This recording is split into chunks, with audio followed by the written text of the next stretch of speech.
is going to be the toughest fight of his career. Sharp, relax. The most embarrassing fight of his career. Chair across your face. Yeah, I think he's about to cry.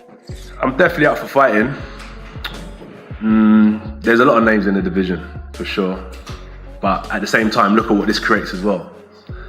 I'm a fighter, and I understand that economics of business as well. And this does good business. Are you really going to do this? Absolutely. Are we going to do this?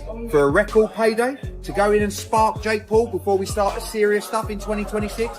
Don't tell me what we should and what we shouldn't be doing. Anthony Joshua has issued a chilling warning to Jake Paul, and it's not just trash talk. While Paul may be seeing this as his biggest payday, Joshua's camp is making it clear just how dangerous this mismatch could be. Eddie Hearn, Joshua's promoter, bluntly told Paul to understand the risks, suggesting that a single punch from AJ could have devastating consequences. Meanwhile, former pro Moses Adama didn't mince words either, warning that stepping into the ring with Joshua carries serious injury risks. And Anthony Joshua should not get in the way of Fury and Joshua, really, in my view. It's an absolute joke. It shouldn't be sanctioned. I really don't believe it should be sanctioned. I have a sneaking suspicion that it would be a very big fight.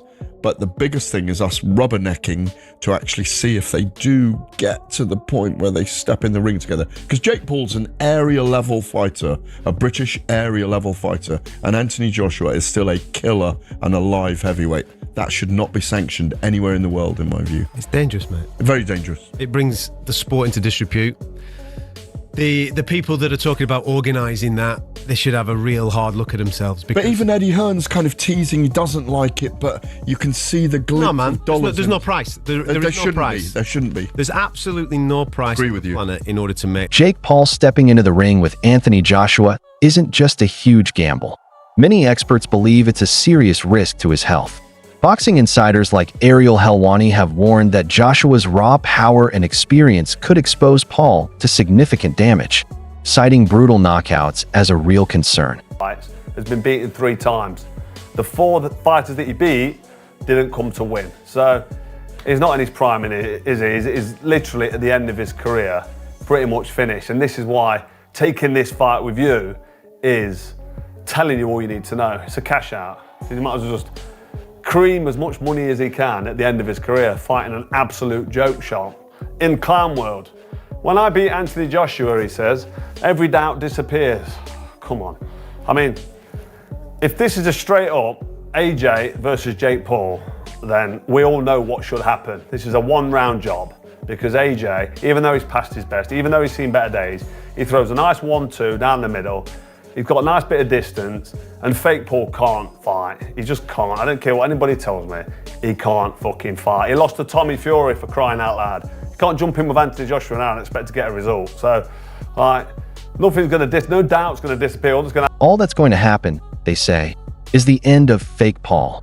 Rising heavyweight Moses even urged Jake Paul to value his health over the money, warning that one misjudged punch could have long-term consequences. Meanwhile, former pro Amir Khan bluntly said Joshua could hurt him badly, even to the point of causing brain damage. Joshua sparked him out in like 2 rounds. Really? No, why do you look surprised when I don't. I'm not disagreeing with you. I'm just saying. Come on, bro. You're fighting like one of the best heavyweight fighters in the world against a YouTuber. Like, come on. Like, respect the sport of boxing. And if AJ has to go in there and show these influencers that, listen, you can't fuck about with boxing.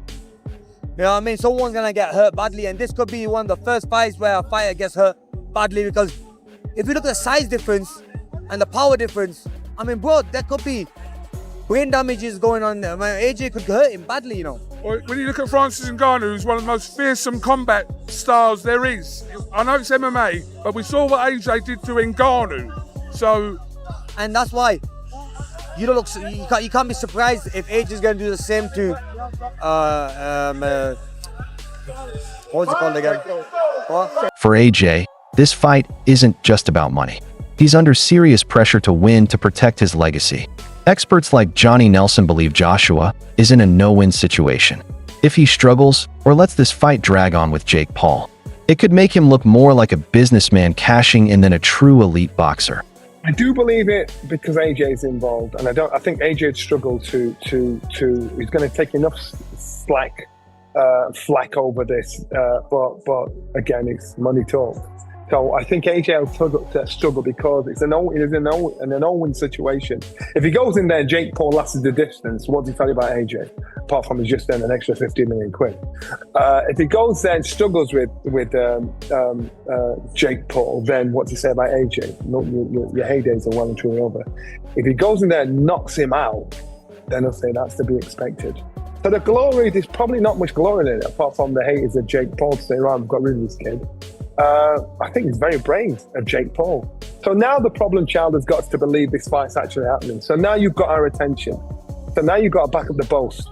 It's not about, you're not playing tiddlywink. This is the only game you can't play. You can play football, golf. Nelson has offered a sharp take on Jake Paul's boxing standing. He calls Paul a genius for how he's built his brand, but he doesn't buy into the idea that Jake is a world-class fighter. According to Nelson, Paul is a good domestic-level boxer, but he's earning world champion paychecks without ever paying traditional boxing dues. Nelson points out that Jake didn't grow up in the gym or climb the amateur ranks like most pros. He built his popularity online first. In Nelson's view, Paul has definitely monetized boxing better than most, but when it comes to elite, high-skill competition, he still isn't convinced of Jake Paul's legitimacy. Daniel Dubois, he's going to be 35 years of age. It's crazy what I'm about to ask you, but can Jake Paul really beat Anthony Joshua? All right, listen, I give all credit. Everyone knows that. They get mad at me that I gave too much credit to Paul. Why? He's done a hell of a job to put himself in this position. He sold himself. He sold his dream. He took his dream. He took his idea. And he put it out there, and he made it happen. Give him credit for that. And he made it happen. And he took risk along the way. Yeah, he picked his spots. He's in the driver's seat. He gets to pick his spots. He's the one bringing the money. He's the one promoting. Yeah, he's the name. He made himself that, coming from where he came from, with all his followers and the whole thing, and just the uniqueness of what he was doing. But he has learned along the way. He's not a top guy yet. No, I don't know that he ever will be. He didn't have that amateur background and the things that you usually need to be a top guy. But he has improved. He is a work in progress. He is a guy that you got to give him credit that he's respected the sport. He went out there. Former champ Carl Froch agrees, arguing that a bout with Jake Paul could tarnish AJ's reputation, suggesting he's no longer on track for Hall of Fame level greatness. At the same time, AJ has made it clear he cares deeply about his long-term health, saying his legacy would be that I walked out healthy. Take Jake Paul that serious. He can't really box. He can have a little fight, he can have a swing. He swings away, stands up straight, and he throws punches, but it's not professional boxing. Because when I watch him box, he does so much wrong. It's just everything's wrong. It's so bad. He's got leaky defence. He telegraphs his punches. Like, you put him in with someone his own size, it was a professional, and it's a mismatch. And you'll see that if he ends up fighting somebody. Tommy Fury, bless him, he's a pro boxer, but he's inexperienced. He's got no amateur pedigree. He's a raw novice, or maybe just above the raw novice. I was saying earlier, where would I put him in terms of levels? He'd do well to win a British title. He's at that sort of level, and then from British title to world level, it's like different worlds. It's like totally. What do you think? Is Jake Paul playing with fire by taking on Anthony Joshua?